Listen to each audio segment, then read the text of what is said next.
नमस्कार दोस्तों, मैं Pradeep Kumar tutorial website dot com में आप सबका स्वागत करता हूं।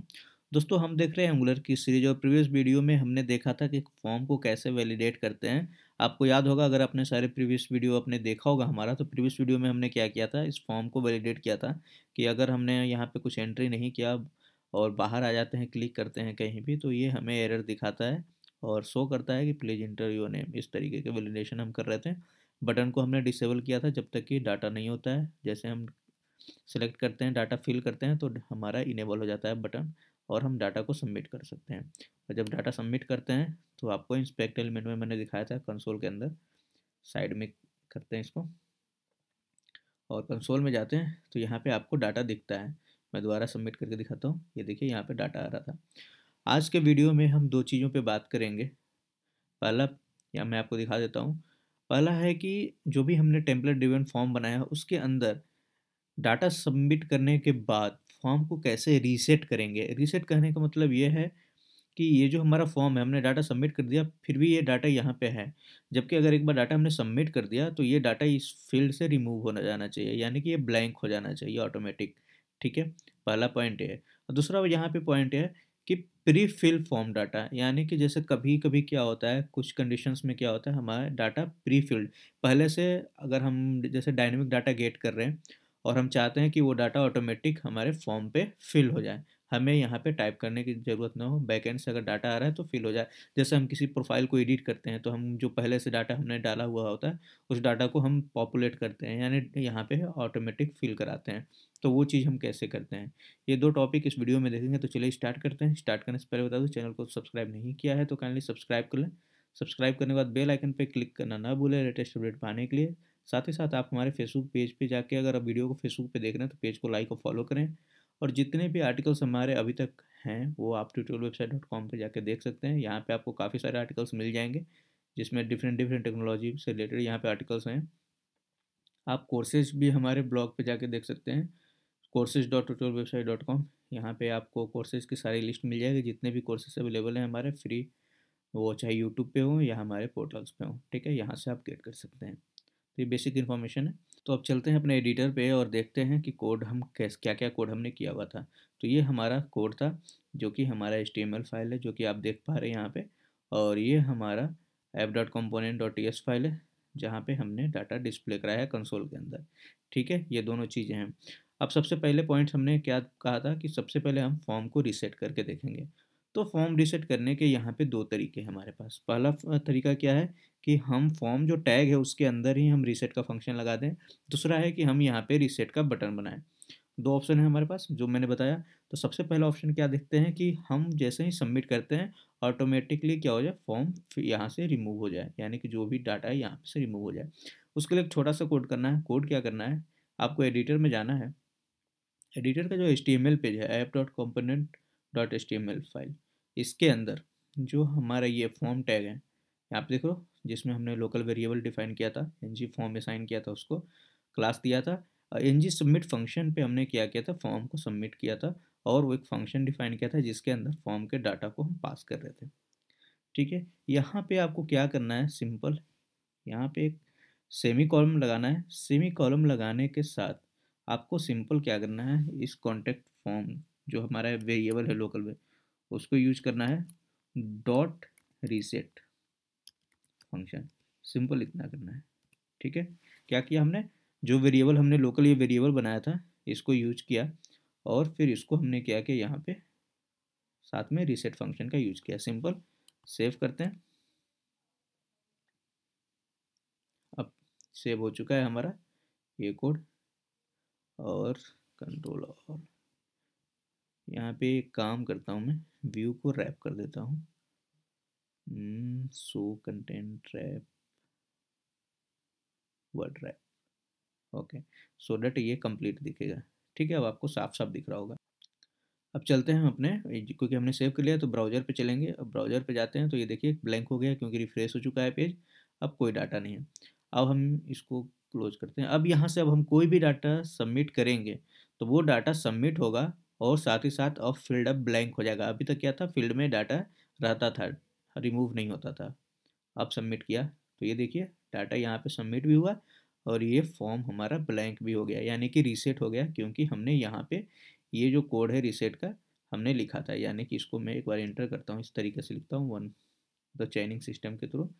तो इस तरीके से हम लिख सकते हैं कोड को, ठीक है। तो इस तरीके से क्या है, एनजी सबमिट फंक्शन पे हमें क्या हुआ, हमारा इतना तो कोड था ही, हम वैल्यू पास कर ही रहे थे सबमिट फंक्शन के साथ, मतलब फॉर्म सबमिट फंक्शन में। साथ ही साथ हमने क्या, सेमी कॉलम के बाद जो हमारा लोकल वेरिएबल है उसको रीसेट कर दिया, ठीक है। फॉर्म का जो लोकल वेरिएबल है तो रीसेट करते हैं, फॉर्म का जो भी डाटा है वो दोबारा से रीसेट हो जाता है। एक तो ये ऑप्शन ये क्लियर हो गया। अब मैं इसको हटाता हूँ, ये आपको क्लियर हो गया होगा।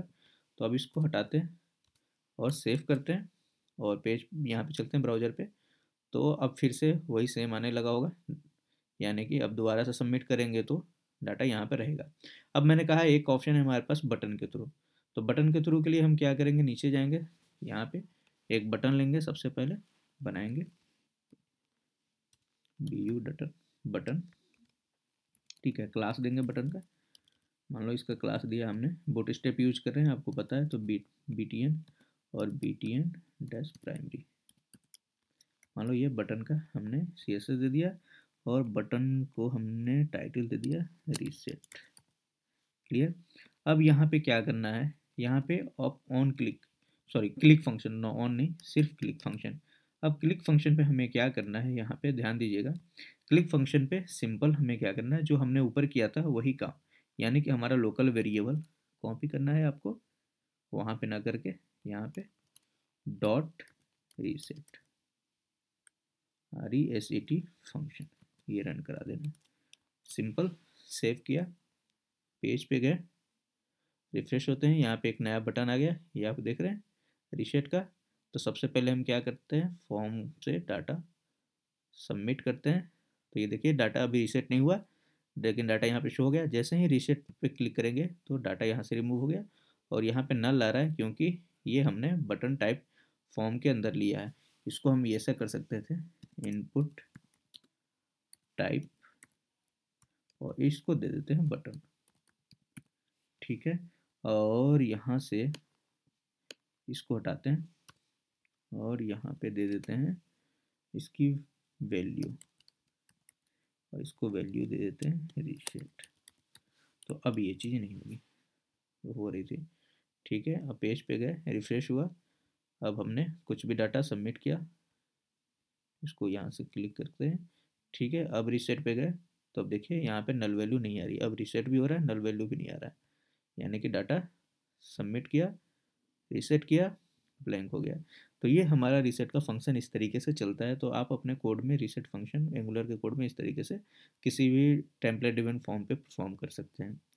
अब यहाँ पे दूसरी बात हमने देखते हैं, यहाँ पे दूसरा जो पॉइंट था वो pre filled form data. Pre filled form data का मतलब ये है कि जैसे हम लोड कर रहे हैं, पेज को रिफ्रेश करते हैं, इसमें डाटा ऑटोमेटिकली फिल हो गया है। तो उसके लिए हम क्या कर सकते हैं, उसके लिए हमें जाना होगा app.component.ts फाइल में, जहाँ पे हम ये डाटा डिस्प्ले करा रहे थे, ठीक है। यहाँ पे हम एक वेरिएबल लेते हैं जिसका नाम देते हैं यूजर्स, ठीक है। और यूजर्स को एक ऑब्जेक्ट के रूप में लेते हैं, ऐसे यूज कर सकते हैं, कुछ भी नहीं, ठीक है।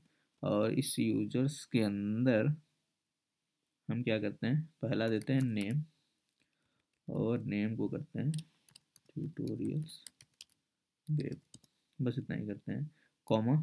उसके बाद हमारा क्या क्या है, ईमेल है, ईमेल फील्ड में हमने test@gmail.com ये हमने लिख दिया, ठीक है। फिर कॉमा किया, उसके बाद हमारा है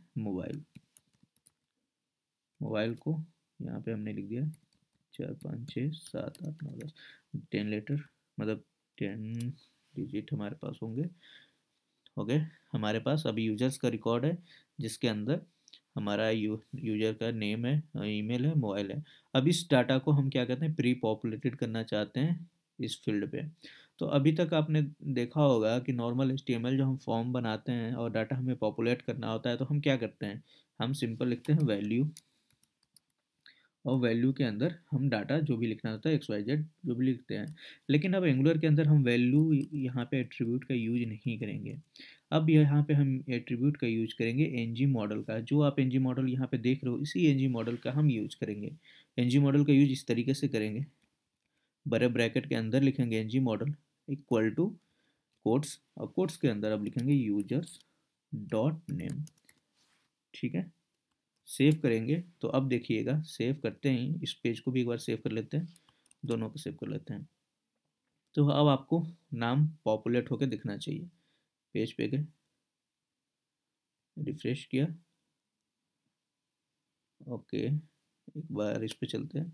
हाँ ये देखिए ट्यूटोरियल वेब्स यहाँ पे आ रहा है पॉपुलेट होके, ये देखिए ये वाला फील्ड आ रहा है ना ट्यूटोरियल्स वेब, क्योंकि हमने नाम दिया है ना।